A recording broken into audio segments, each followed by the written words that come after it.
This is the Miller philosopher. There's a running concept to the first portion of the Silmarillion that never fails to consistently disturb me and make me appreciate it as well.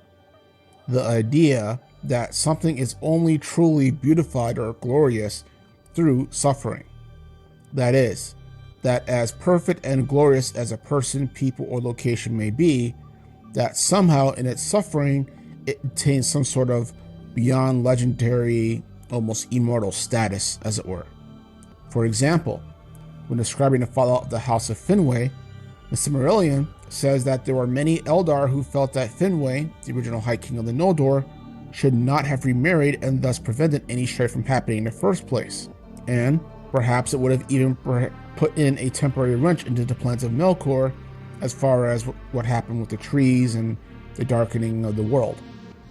But then counters this by saying that if Finwë's two other sons had not been born, then the tale of the Noldor would somehow have been diminished, quote unquote, somehow.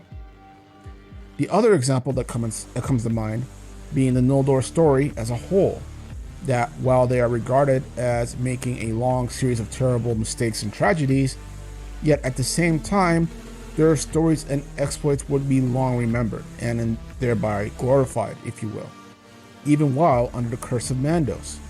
So what gives? You say on the one hand, yeah, you guys shouldn't have done this, and now you and others got hurt. Shame on you.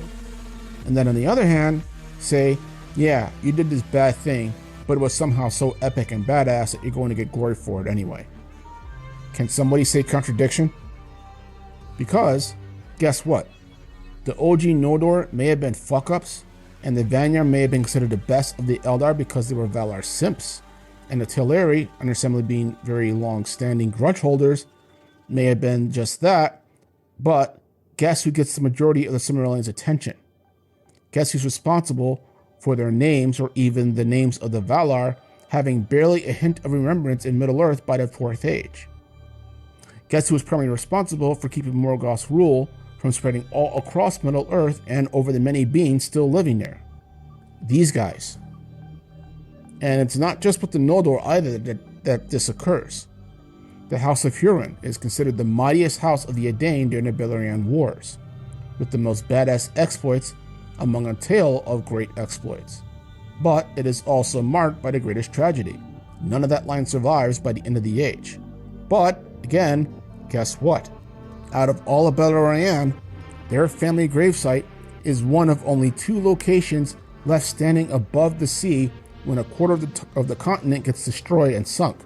Not even Numenor, the Superman of Middle-earth, got that respect. So you see what I mean here. This idea that on the one hand, you can be perfect, but in the process of that also be forgotten and basically diminished somehow.